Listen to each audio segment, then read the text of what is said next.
Behind closed doors, do the New York Mets have an agreement in place to sign even more Scott Boras clients as they try to build a World Series contender around Juan Soto? We're going to take a drive down the hypothetical highway on today's show.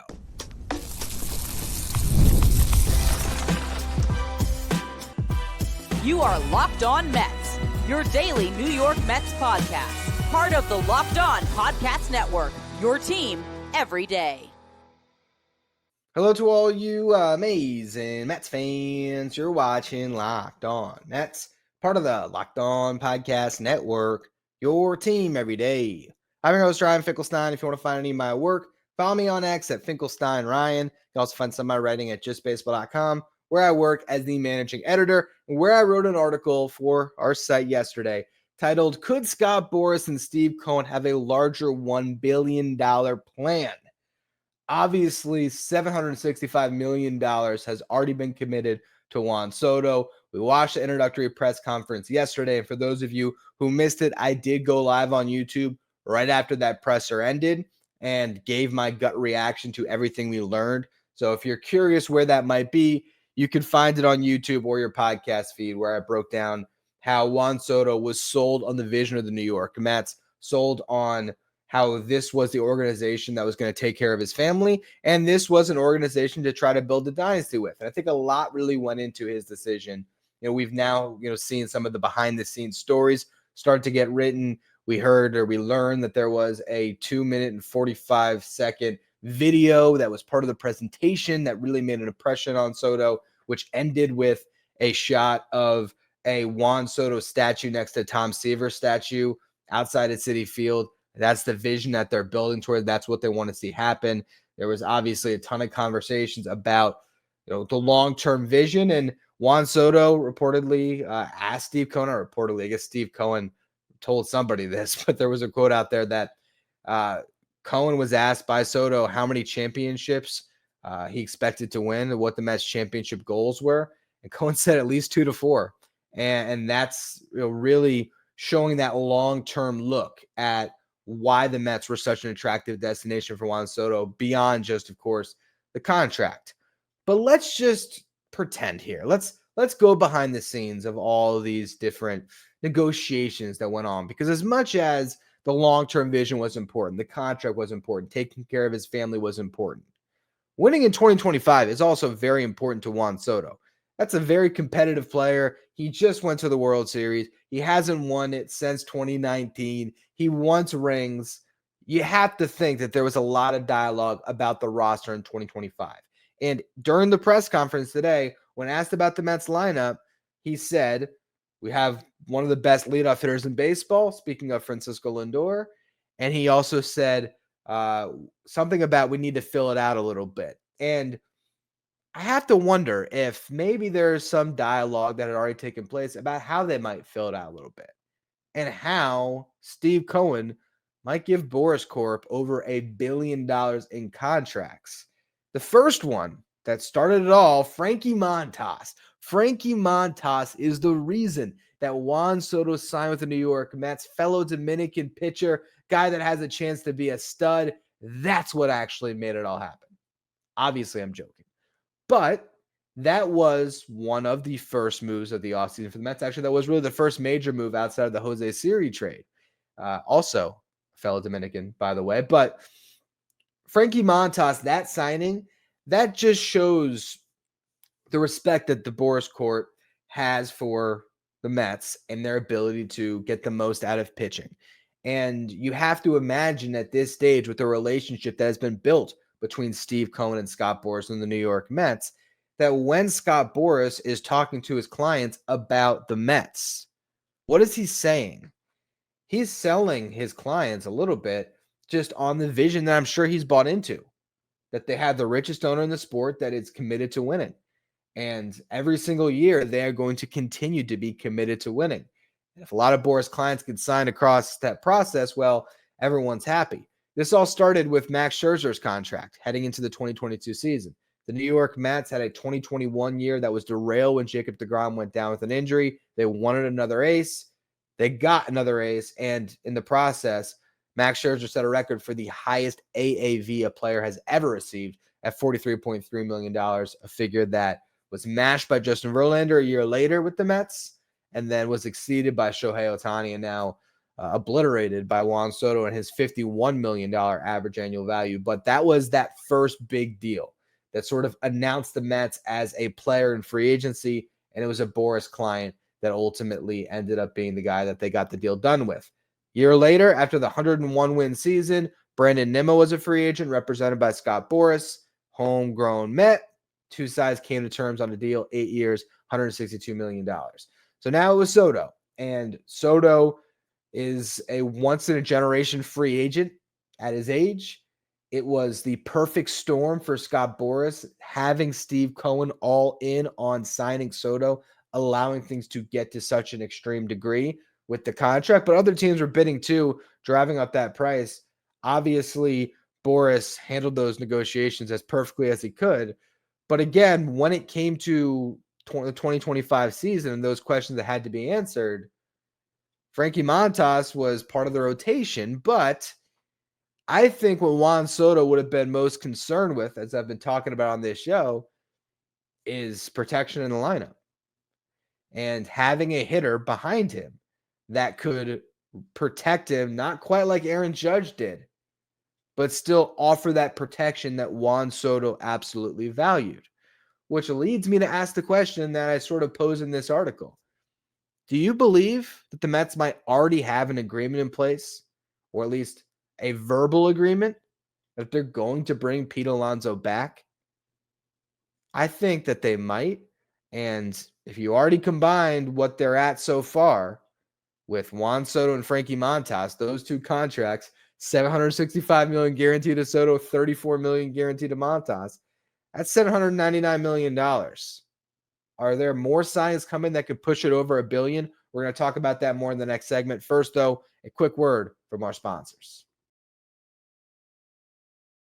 Today's episode is brought to you by Game Time. Game Time is the fast and easy way to buy tickets for all the sports, music, comedy, and theater events near you. And Game Time Picks makes it easier to get tickets for your favorite live events because they'll learn to filter out the fluff and show you only the best possible deals on great seats. So you don't have to waste your time sifting through thousands of tickets. You just see the best that Game Time has to offer. You can view your seat before you buy, so you know exactly what to expect when you arrive. You can buy tickets in a matter of seconds. Download the Game Time app, create an account, use the code LOCKEDONMLB. You're going to get $20 off your first purchase. Terms apply. Again, create an account, redeem the code LOCKEDONMLB for $20 off. Download Game Time today. What time is it? It's game time. Stay up to date with all the latest in the world of sports when you check out Locked On Sports Today, streaming 24/7 on YouTube. Now, in the article, I talked about Sean Manaea as phase 3 in the Mets plan with Boras, but only because I think his market might develop a little bit quicker here. Pete Alonso is the one that I really feel strongly about, though. And so that's where I want to take this conversation next. Because, again, Juan Soto, if he was signing off or when he signed off to become a member of the New York Mets, when he made this decision, throughout that process, I really think there had to be some conversation about Pete Alonso. How are you going to protect me in the lineup? Pete Alonso's represented by Boras. At some point, Boras might even chimed in, well, they could bring back Pete Alonso. And let's just imagine that at some point in this process, Pete Alonso gets brought into the fold. Do you want to come back and play with the Mets? Especially knowing that Juan Soto might be part of this team, and Pete's probably like, yes, this is where I want to be. I want to be a member of the Mets, but also he's got to get paid, right? So honestly, what I really think happened here is the Mets and Boras probably have a agreement in place that they're going to allow Pete Alonso to test the market, and they're going to come back and get that ability to match whatever that offer is. And we'll see how the market develops for Pete Alonso. But you could also imagine that maybe instead of even doing that, they already started to talk figures. And maybe there was a number the Mets were comfortable going towards, and they put their sort of offer in front of Boras and Alonso. And if Alonso liked it and it was part of getting Juan Soto to sign off as well on the richest contract that he was going to get offered, Well, then all of a sudden, everyone sort of wins. And maybe there is already an idea of an agreement that's going to take place. But why do we not know about it? Well, what do we know on this situation? We know that the winter meetings, David Stearns was very optimistic or very positive towards Pete Alonso in answering questions, as far as saying we'd love to have Pete back. He was asked about what they want in a first baseman. Would they want just a power bat or a player that does a little bit of everything, offense, defense, which sort of could lead you down the road of, oh, would you like Christian Walker, who is arguably the best defensive first baseman in baseball, or one of, who can hit? But the way David Stearns answered the question without being asked about how Pete Alonso factored into that question of what they want from a first baseman, he talked about wanting a little bit of everything and talked about how last year the Mets valued Pete Alonso's defense at first base because he's really good around the bag. Like, that alone, to me, is just another little inkling into how the Mets feel about Alonso and how they aren't closing the door towards re-signing him. They aren't concerned necessarily about paying him long term. They don't want to overpay, but whatever the market value is, if it's 6 years, $150 million, I think the Mets are very comfortable keeping Pete Alonso, and that's what David Stearns has been indicating with we'd love to have him back. He's a great Met. Steve Cohen was asked about today. He said, we're still engaged. We hope he stays as a Met. So all of these, it's not, they could be answering these questions another way. They could say, we're not going to comment on the negotiations of a free agent, or Pete Alonso. The telltale sign of when they're not into a free agent necessarily is, Pete Alonso has earned the right to test free agency and talk to other teams. We expect to be involved in the process, but we are allowing him to go out and speak with those other teams now. Something along those lines, where you're not really saying that you necessarily want him back. But Cohen saying, we hope he stays the Met. David Stearns, we'd love to have him back. Maybe they already know, right? But why would they not tell us? This is Juan Soto week. Okay, you can't have, or you don't want to have, Soto signs, Pete Alonso signs, Sean Manaea signs, all back to back to back.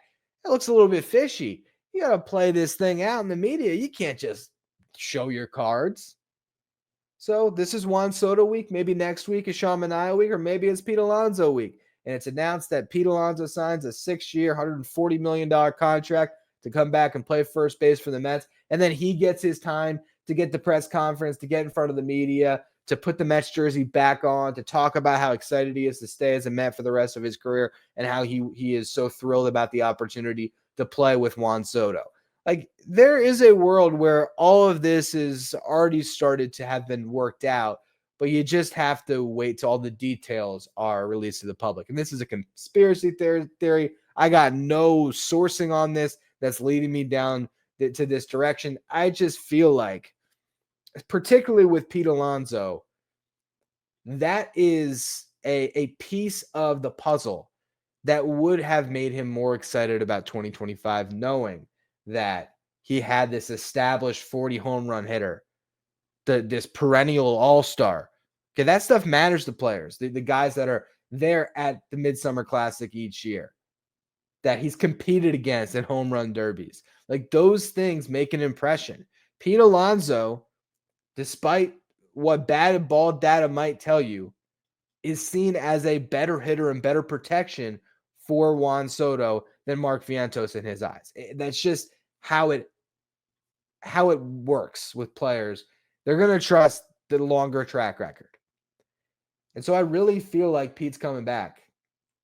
And you throw that $140 million on top of the $799 million between Montas and Soto, and now we're within spitting distance of getting to that $1 billion. I think Sean Manaea is not as impactful, where that had to be part of the negotiations with Juan Soto that was broached necessarily. But I think there was an understanding that they were going to build out their pitching. And if you're already so far down the road talking with Scott Boras about multiple free agents, it would make sense that you've made it very clear that you are interested in bringing Sean Manaea back at a certain price.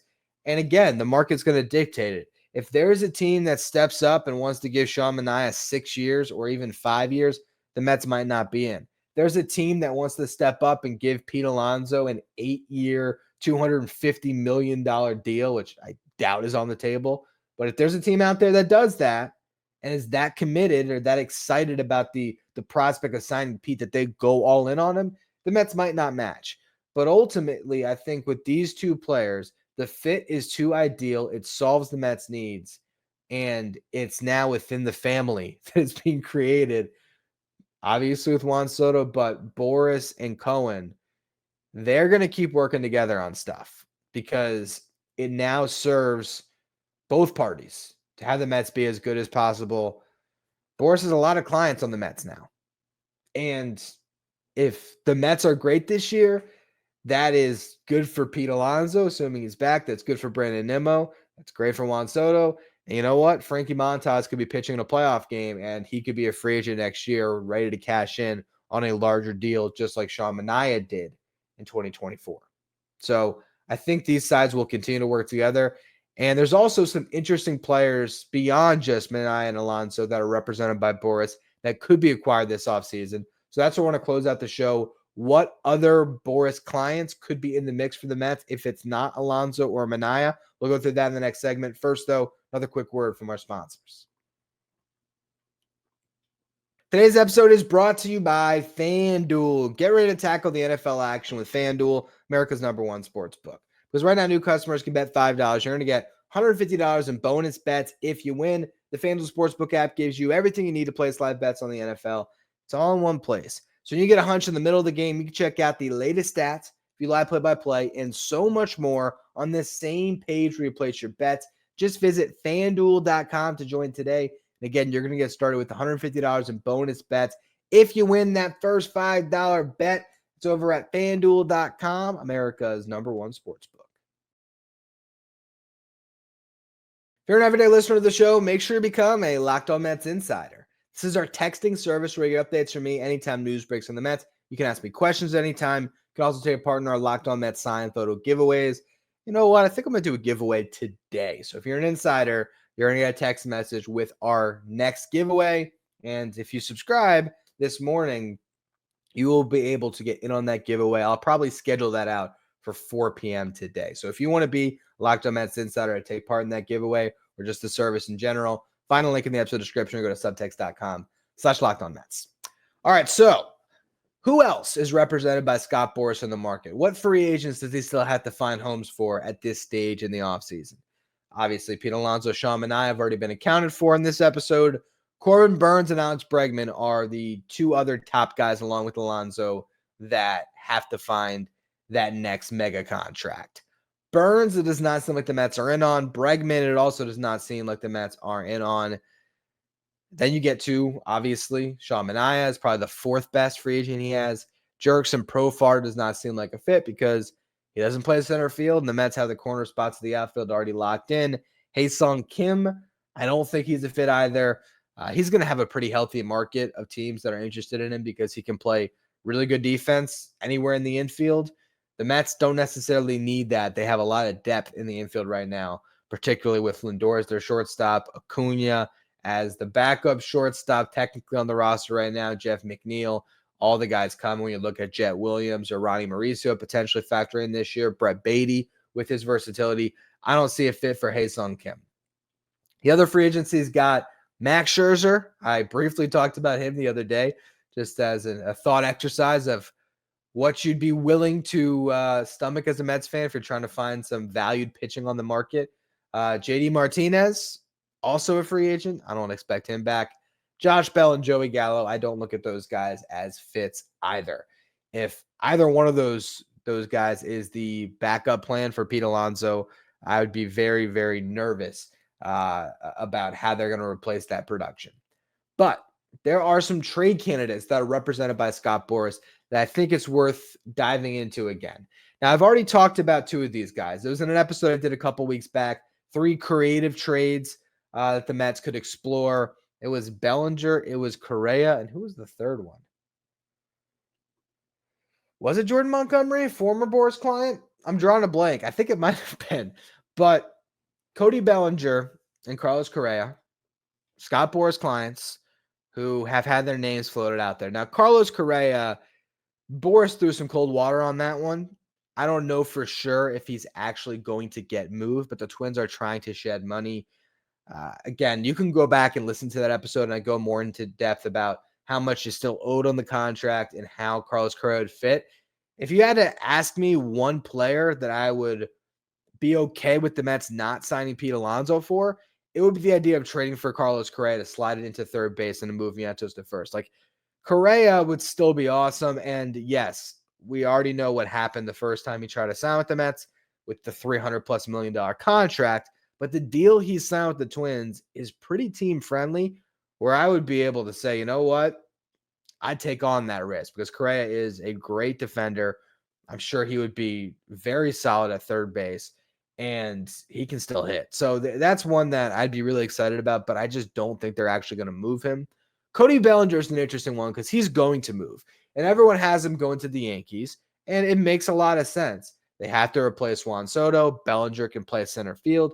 You slide Judge back into right. They also have a hole at first base, so Cody Bellinger can sort of solve both those problems for them. They can see if they have a first baseman internally that steps up. Maybe it's Ben Rice.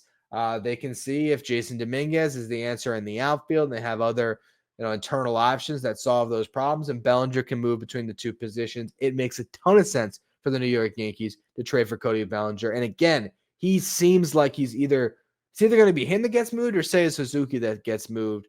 And Bellinger, because it's more money, I guess the market might not be as healthy than it is for Seiya Suzuki. But after you've gone down this road of sort of making it public, it does seem like Bellinger moves. And if the Mets don't sign Pete Alonso, you could trade for Cody Bellinger. He could be your first baseman, keep him healthy. And then who knows, you're at the same time maybe giving some playing time to a Brett Beatty or a Ronnie Mauricio. And you're seeing how things work out. And maybe for most of the season, you are having Bellinger get a DH day here and there, having him at first. Maybe he plays some right field at times to give Soto a DH day. But you could eventually get to a point where if Beatty or Mauricio or somebody else works in the infield, where you do slide Vientos to first base, where you go into the playoffs, and yes, you love the defense that Jose Siri and Tyrone Taylor are going to play for you, but Cody Bellinger is a good defensive center fielder who's got a much better bat than those guys. So I don't know if I would call it a likely fit, because ultimately I'm still of the belief that the Mets are going to re-sign Pete Alonso, and that's the big bat that they're going to add that locks in their infield with Alonso, McNeil, and of course all the other options, Mauricio, Jet Williams, Acuna, that could potentially be the second baseman. You have Lindor, you got Vientos. The outfield, you got Nimmo, you got Soto, and with that, you can just rely on the center field defense of Jose Siri and Tyrone Taylor at that position, because you got bats everywhere else, including, you would hope, a better season offensively for Francisco Alvarez. But if Alonso ends up on whatever team it is that gives him a better contract, I think Bellinger would all of a sudden make a lot of sense as a stopgap for the New York Mets, where you have him for a year. If everything works great, he's a free agent. You wipe your hands clean because he'll opt out, or you have him for 2 years and it's not going to hurt you long-term to have his money on the books. So we'll see. I wouldn't completely write off that idea. The last one that I want to mention is Dylan Cease. Dylan Cease is a Scott Boras client. He is going to get to free agency. He is on the trade market right now. The Padres are floating the idea of trading Dylan Cease because they don't want to lose him for nothing. Now, they are listening on Dylan Cease, but they would have to get a trade offer that is enticing enough for them to pull the trigger on a deal where, similar to last year with Soto, they're filling multiple needs. So what do the Padres need? If they trade Cease, they're going to need pitching. Do the Mets have pitchers that would be attractive to the Padres? Brandon Sproat would jump out. But I'm not selling Brandon Sproat for a year of Dylan Cease. Not happening. So you would potentially talk about one of these other arms that would fill in, and they're not going to be the primary piece of this trade. But maybe they like a Jose Budo Maybe they look at Paul Blackburn and just think, all right, durable starting pitcher. Maybe they want David Peterson. And as much as I love David Peterson, if David Peterson moves the needle for the Padres because there's multiple years of control and they like what they saw from him this past year, and you can get an ace for David Peterson, you pull the trigger on that one. It would take some prospects is ultimately how the Mets would have to get this deal done. I don't think they have the major league pieces that would be attractive unless you're talking about someone like Acuna, where they're trying to fill the void left by Hae-Sung Kim. So, all right, Acuna can play defense at second, short, third, wherever you need him to. You can stick him in the outfield too. Like that might be a piece that moves the needle a little bit, but you're gonna have to give up some real prospect capital. The three prospects that I would be hesitant to move, particularly for a rental, Jet Williams, Carson Bench, Brandon Sproat. Now, if you told me that you can get a deal done where you have to give up some other prospects that are in your top 10, like a Blade Tidwell, like a Ryan Clifford, like Acuna, like even a Drew Gilbert, but it got you an ace for this year, I would definitely explore it. The one thing that I'm not entirely sure about, though, is are the Padres going to trade Dylan Cease to a team that they are competing with in the National League, or they prefer to find an American League home for him? Whether that's a team like the Red Sox who have already been engaged in the trade market, although it seems like they'd prefer Luis Castillo, who gives them more years of control. Would it be, I don't know. I'm trying to think of the other teams that might make sense in the American League that are contenders that would look at Dylan Cease and the money that he makes and think that that is a worthwhile guy to go after.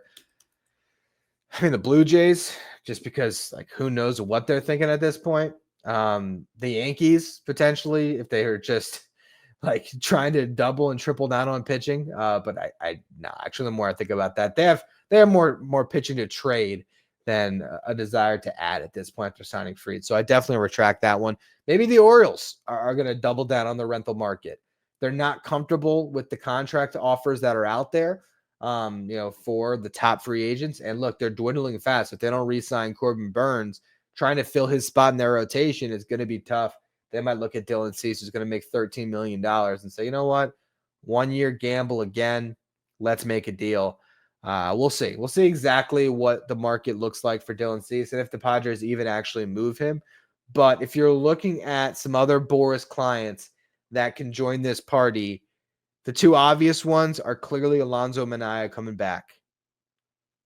There is an outside shot the Mets broach a Corbin Burnes deal, but it seems like they have no appetite for it. Same thing with Alex Bregman.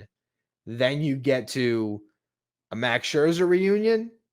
Probably unlikely, but hey, if you need pitching, you never know. And then realistically, I think it's more trade guys. So Bellinger, Correa, Cease, all potential fits, all really good players, would definitely serve some needs for the Mets. Ultimately, though, if this is going to be a $1 billion offseason for the Mets with Scott Boras specifically, it's going to be a Pete Alonso contract that moves the needle the most. And then it would have to be bringing back Sean Manaea as well. But just like last offseason, we saw the Dodgers spend over $1 billion. There's a pretty good chance that the Mets are going to spend over $1 billion because they've already gotten to $800 million spent. So is there $200 million of spending left? If there's at least one more multi-year contract given out, they're going to get really close to it anyway. If they sign, if it's not Manaea, maybe it's Jack Flaherty.